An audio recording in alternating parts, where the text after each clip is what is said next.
Bob is 71. 3 years ago, he made a decision he thought would solve his budget problem. He stopped traveling. No more trips to see his grandkids in Oregon, no more annual trip to Florida in the winter, no more anything that felt like a vacation or an indulgence. He told himself if he just got serious about cutting back, the numbers would work. They didn't. He's actually in worse shape now than he was 3 years ago, and the travel had almost nothing to do with it. I'm Melanie Kent, and today I want to talk about what actually drains retirement accounts. Not in theory, but according to research, because the answer is different from what most people assume. And when you're cutting the wrong things, you're sacrificing quality of life without actually fixing the problem. Here's the assumption most people carry into retirement. The thing that will get you in financial trouble is spending too much on the things you enjoy. Vacations, nice dinners, hobbies, the lifestyle stuff. So the solution when money starts feeling tight is to cut those things back. And I understand why that logic feels right. Those are the expenses you can control. You can decide not to take a trip. You can decide to eat at home more. Those feel like choices, and choices feel like power. But here's what the research actually shows. A study from the Center for Retirement Research at Boston College, one of the most rigorous research institutions on this topic, analyzed 2 decades of federal survey data covering households 65 and older. What they found was that 83% of retired households experience at least one significant unexpected expense in any given year. Not occasionally, every year.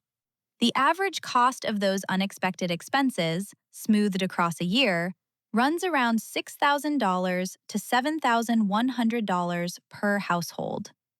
In the 2 categories that dominate, the ones that show up year after year consistently across income levels, are home repairs and healthcare costs. Home repairs average about $3,300 per expense event. Healthcare shocks run about $4,100 per event. And only 58% of retirees have enough cash on hand to cover even 1 year of these costs without being forced to sell investments or go into debt. Bob didn't stop traveling because his trips were breaking the budget. He stopped traveling because he felt guilty about spending. And while he was not taking trips, his roof needed $8,500 in repairs, his wife had a procedure that insurance covered incompletely, and his property taxes went up again. None of those things cared that he hadn't been to Florida. Let's talk about healthcare specifically, because this is the category that blindsides people more than any other. We've covered this number before, but it bears repeating here because the context is different. Fidelity's 2025 estimate for healthcare costs throughout retirement is $172,500 for a single person and $345,000 for a couple. That's with Medicare. It includes premiums, deductibles, copays, and prescriptions. It does not include dental, vision, hearing, or long-term care. And that number went up 4% from 2024 to 2025. Healthcare costs aren't keeping pace with general inflation. They're running ahead of it. Now here's the piece that almost nobody has in their plan, and it's the one that causes the most financial damage in late retirement. Nearly 70% of people over age 65 will need some form of long-term care at some point, according to the Department of Health and Human Services. And the costs are staggering.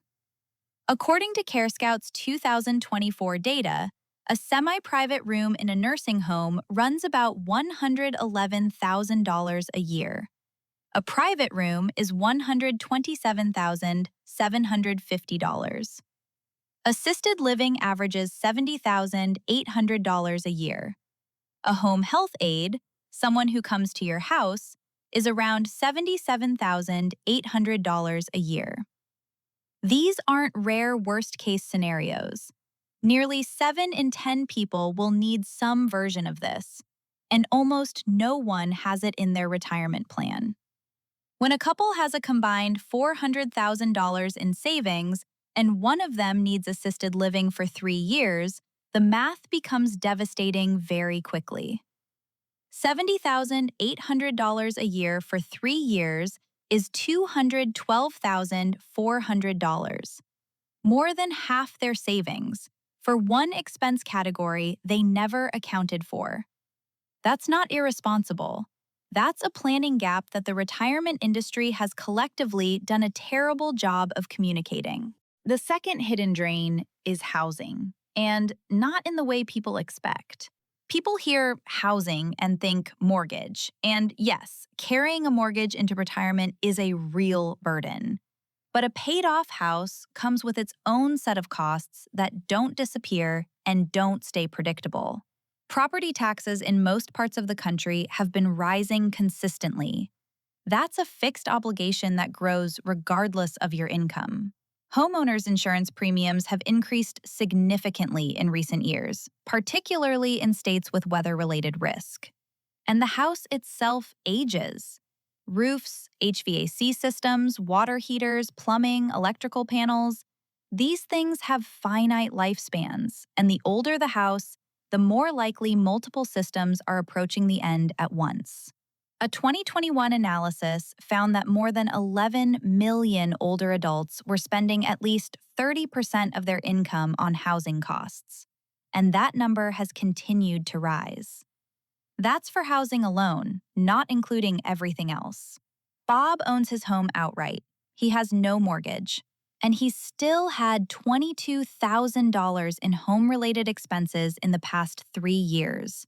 Roof repair, HVAC replacement, and a plumbing situation that started small and got expensive fast. He budgeted zero for home repairs because he thought owning the house free and clear meant those costs were behind him. The third drain is one nobody wants to talk about but shows up in the data constantly: family. About half of parents with adult children routinely provide some level of financial support to those children. The average amount, according to research cited by Kiplinger, is around $1,474 a month. Some of it is helping with groceries. Some of it is covering a medical bill.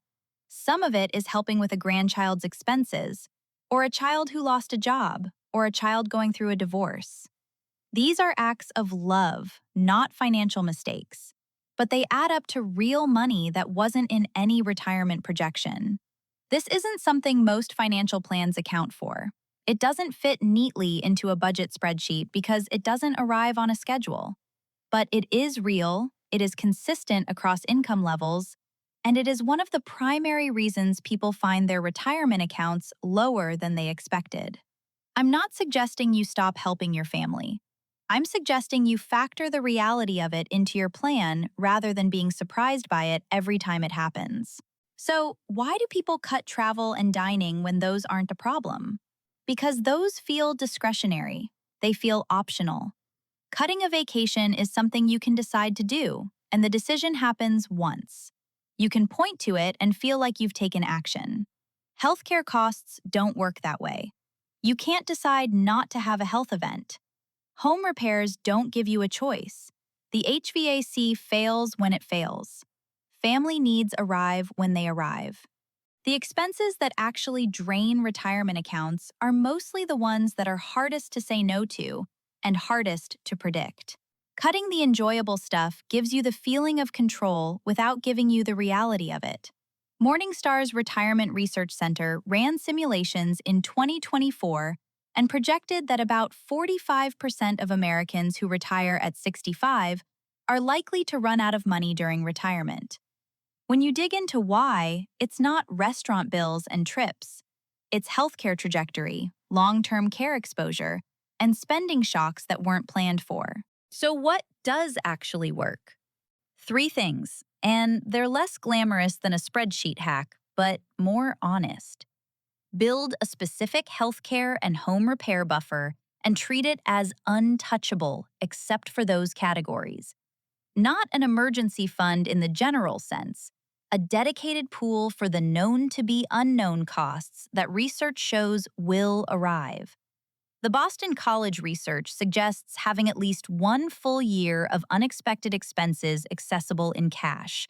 For most people, that means somewhere between $6,000 and $10,000 set aside specifically for this, separate from your regular emergency fund and not counted in your investment withdrawal plan.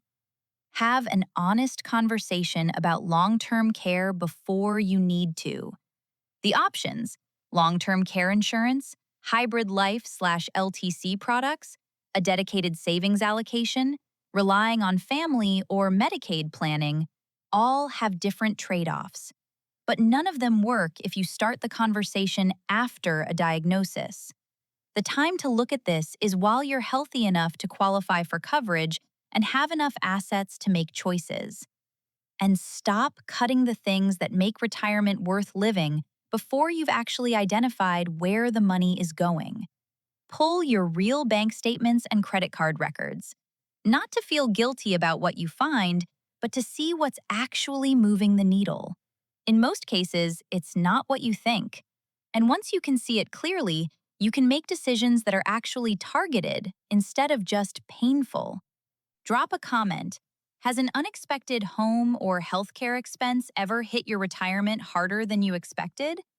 I think the answers are going to be illuminating, and I want to hear them. Bob is making a plan now that involves setting aside a dedicated home and healthcare reserve, having an honest look at long term care insurance while he's still in decent health, and, importantly, taking a trip to Oregon to see his grandkids in the fall. Because that was never the problem. See you tomorrow.